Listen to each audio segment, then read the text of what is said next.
Hello, and welcome to Emerald Origin. I am Martha.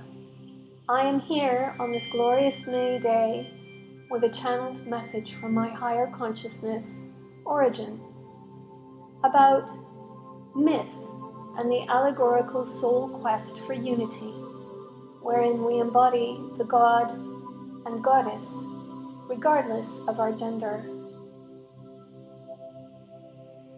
In the age of Pisces or duality, each soul template incorporated a divine masculine and feminine script and energy, polemic opposite energetic charges, like the yin and the yang. And like great magnets, these polarities repelled and gave birth to what is popularly referred to as the battle of the sexes. But as we move into the age of Aquarius and the age of unity, these aspects within our psyches or templating are attracting, they're harmonizing, and coming into unison. This unification and synthesis of these dual aspects begins within, as yet again it is a case of first within and then without. But how to bring these two polar opposites into harmonic resonance and then unison. For those with the twin flame templating, our meeting with our perfect mirrors sets us off on the hero's quest. The repulsion pushes us away and forces us into the depths of our psyche, where we undergo shadow integration and soul retrieval. We undertake the mythic hero's journey and run the programming of the goddess and the dying and resurrecting God-man that is so essential to this May day.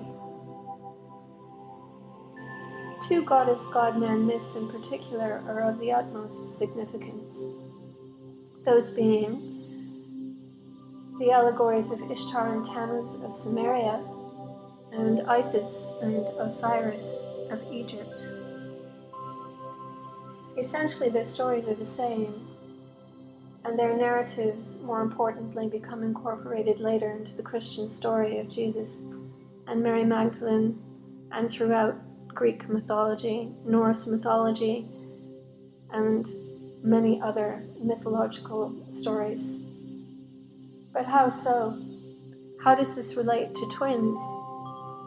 Well, settle in and I will tell you the story.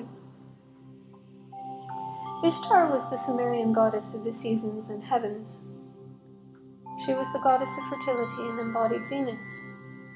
She was married to Tammuz, who was her husband and son, and who was the solar deity and the bounty of the harvest, and in Samaria in particular was the god of pomegranates.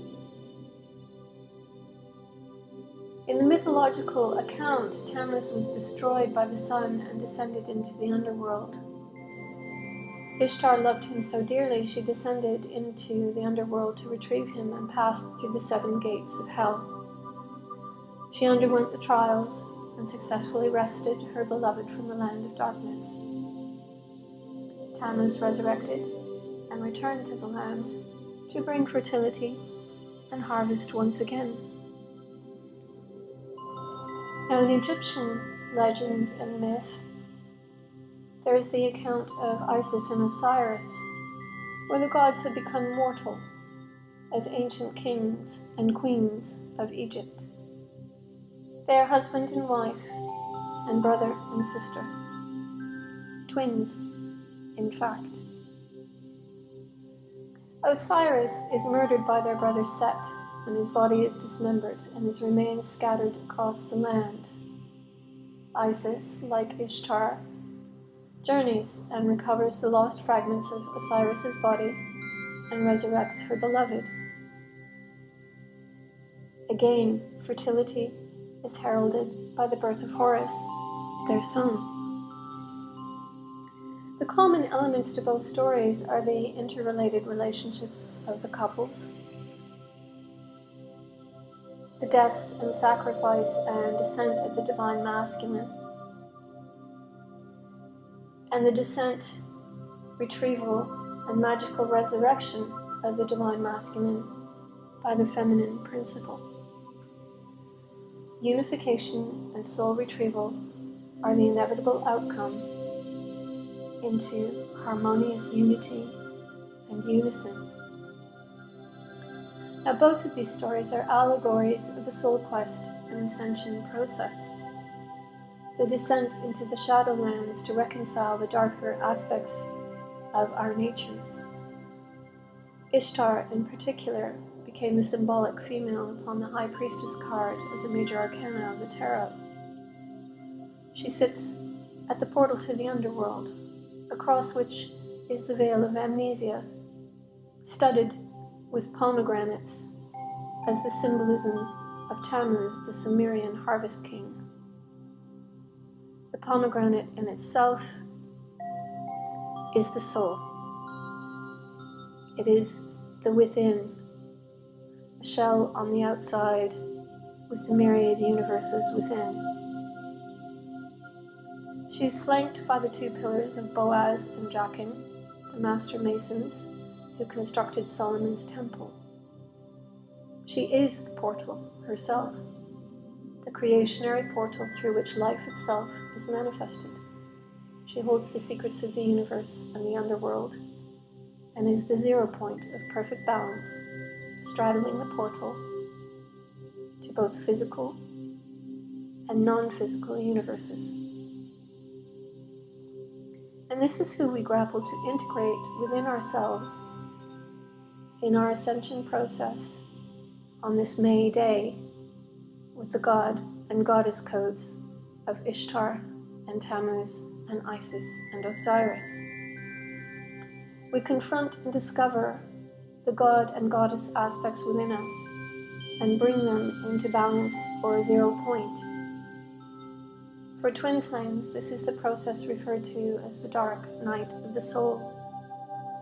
As we grapple with newly discovered truths and aspects of higher consciousness heretofore unknown, we descend into the depths and retrieve vital energy and soul fragments that have been lost to us for millennia.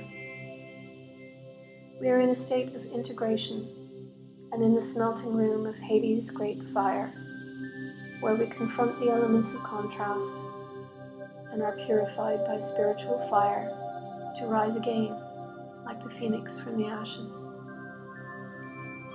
It is this process on this May day that necessitates time alone for deep transformational work.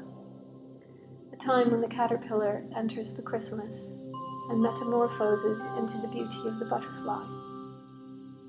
It's the time of cellular restructuring, rewiring, and reworking, right down to an atomic level. The myths and allegories from bygone ages are simply our blueprint and guides to undertake the soul work, safe in the gnosis that transformational processes are underway from which we will arise in our full splendor and glory of unity within and without. Though I think glory should actually be a word.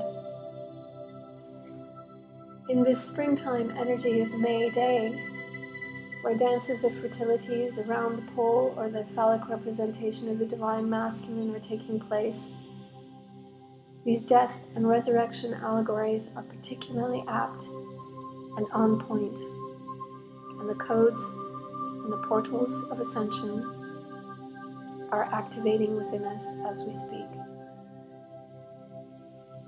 I wish you the greatest love, light, and abundance across all space, time, and dimension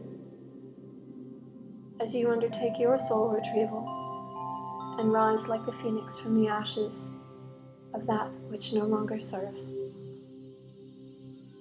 Live and love in this beautiful May Day energy. I am origin.